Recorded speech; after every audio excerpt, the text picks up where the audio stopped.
Greetings, unsettled souls, and welcome to the Correct Views. Samurai Baby Gangi doing political commentary for the media speaks. Also, you might sound getting away from me. You might know me from Teddy Stick and the Conservative Daily Post. I also write blasting news. I want to thank all of you for tuning in, and I want to go ahead and get straight to what I have because I think it's something you're going to want to share. I do want to mention two things before I begin. One, this is listener supported, and you can donate at thecorrectviews@hotmail.com. Every penny you give to me goes towards a better show, and at this point, as you can tell, I don't own copious amounts of gear, so your help would be greatly appreciated. Second of all, I wish to say that the Dunce Cap of the Month show will be happening next month, and I will be doing two shows since I did not get to the one this time as I had hoped. All right, friends, going right into it here, listen to this as we go to screen share. It's from Blasting News. Many people don't understand that the tsunami that rocked in 2011 has created more than just a problem in terms of the nuclear disaster. Here we learn that the Japanese tsunami brought in 300 marine species to the west coast of the United States of America. And again, we don't exactly know what some of these species, the effect of them will be on us, but not only did it cause major damage to the power station, but since March 11th of 11, almost 300 different species of marine life, as I said, have made their way across the Pacific Ocean to the west coast of the U.S. The longest ever maritime migration, ever. Experts are now saying that it's the longest ever recorded in history. Around 1 million Japanese creatures, including sea slugs, sea worms, crustaceans, and other creatures, have traveled on amazing 4,800 miles, clinging to and hanging on to a huge flotilla of debris from the tsunami. Now, this is all fact that stems directly from the tsunami. It did not happen because of the meltdowns and the melt-throughs or anything else. It had to do specifically with how strong Mother Nature can be. And I mention this because we're still building these monstrosities all over. And this is some idea of just how very powerful it is. Go ahead and take a look here. In the study published in Science this week, and you can see the image here, or the video, John Chapman of Oregon State University said it had turned into one of the largest unplanned natural experiments in the field of marine biology, and probably in all of history itself. According to experts, the tsunami generated some 5 million tons of debris from 3 Japanese prefectures affected by the accident. Of course, it's Fukushima, Miyagi, and Iwate. While nearly 70% sank to the ocean floor. Some of the marine creatures traveled across the ocean as hitchhikers on a series of docks, buoys, boats, and other objects. It's a miracle they managed to eat the whole way as well. 289 marine species arrived from Japan. I said that because a lot of times life forms like that get eaten in the open ocean. According to the BBC, the study notes that between June of 2012 and February of 2017, at least 289 marine species from Japan attached to some 600 pieces of buoyant objects. And this is just some idea of the strength that we're talking about here.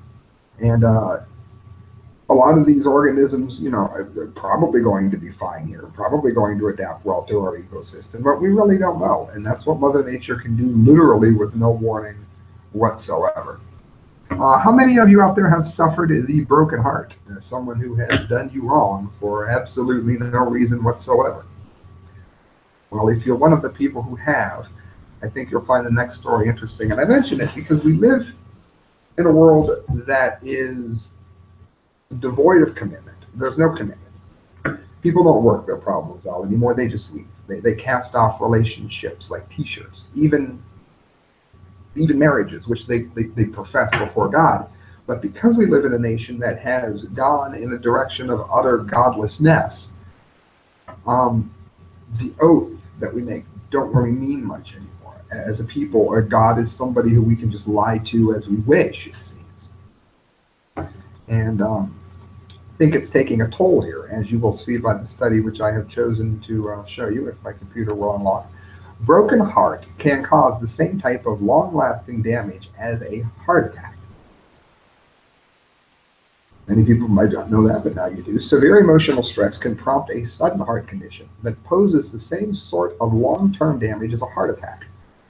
Again, it's sudden. It can happen almost out of nowhere. The grief of what you've gone through creates lasting damage on the heart that is comparable to a heart attack. This is an annoying sight to say the least. Remember, do something. I think it's Takotsubo. You try it. A Takotsubo cardiomyopathy, or a broken heart syndrome, affects at least 3,000 people. This is in the UK and is typically triggered by traumatic life events such as bereavement. During an attack, it says, the heart muscle weakens to the point where it can no longer function as effectively. While previous research has suggested that the damage caused was temporary, scientists at the University of Aberdeen have now found that the effects can be permanent, like a heart attack. So, I mean, when you've gone through some kind of grief and you feel like you're literally dying, that's because there's a real good chance that you are. And if you're someone listening to this who is a callous, rather uncaring person that treats the people around you and that love you this way, I think it's interesting for you to realize the kind of grief that you cause, because you may end up actually killing the person. Think about it. Let me go on the screen share real quick. Think about this one fact. John Hinckley was found to have killed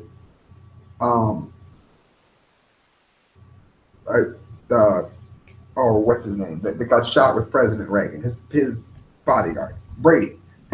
John Hinckley was found to kill Brady when he shot him many years prior.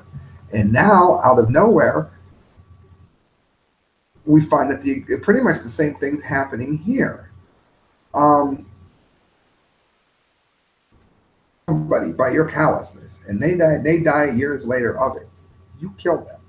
And again, I've just given you legal precedent to show where that has actually been the case. In the study, which was funded by the British Heart Foundation, a team of doctors examined 37 Takotsubo patients for an average period of 2 years using an ultrasound and MRI scans. They presented their findings to the American Heart Association scientific sessions in Anaheim, California, and revealed that patients had untreatable damage to the heart's muscle, which had reduced the elasticity and prevented full contractions from every heartbeat. That is irreversible, friends. According to another study, this is from the Harvard Medical School, more than 90% of reported cases of Takotsubo were women between the ages of 58 and 75. It's a devastating disease that can suddenly strike down otherwise healthy people, as Professor Jeremy Person said. He's an associate medical director at BHF. We once thought the effects of these life-threatening diseases were temporary, but now we can see they affect people for their whole lives. You know what, people? I think that matters. I think that's something that you need to think about. Maybe we should think about it in terms of how we treat other people. Because let's face it, friends, we're living in a world where divorce is as permissible as walking down the street. Because their commitments anymore. Nobody stands by their commitments anymore. And as a result, I think you can see exactly where that's leading us. It's causing a lot of problems, of course, that have nothing to do with medical issues. But just the same, I think it's very worthy to point out. And that takes us, friends, to the last story, which, of course, you know what that's going to be. It's going to be the dumbdee of the day. Don't forget the dunce camp of the month, like I said, where I go through our dumbest people in the news cycle. I will be doing 2 of them. There will be 2 dunce caps being mailed out next month because I did not get to this month's. I'm busy dealing with issues of the heart, I guess. Yahoo News. Police stop car with massive Christmas tree on top. Police in Massachusetts town are showing residents how not to transport their holiday trees. So the picture Friday of a vehicle with a large tree on top of it. Almost the entire car appears hidden. The officer stopped the vehicle on Route 20 in the town located about 25 miles west of Boston. Police say on Facebook that reminded people to transport their trees safely. It's unclear if the driver was cited. I'm giving the Dunce Cap of the Month award to the police officers who had the tree on their car. And would you like to know why? I'll tell you why. How else are you going to get the damn tree home? You're in the slow lane and you're doing something like you're driving with your hazards on. What the hell are you hurting? It's Christmas. We all need to lighten up a little bit because we all have broken hearts and we're dying of heart attacks. All jokes aside, though, really think about this. Our world is getting out of control. It's making very little sense to anybody, and I think I've addressed some of the reasons why that is today. If you've liked the show, friends, please donate. I see you down there. I see you. Please donate. The correct views at hotmail.com. You can donate through PayPal. And when you do, I put the money towards a better show. So maybe I can get better gear that doesn't suck and I'm not in a library. How about that? See you, friends.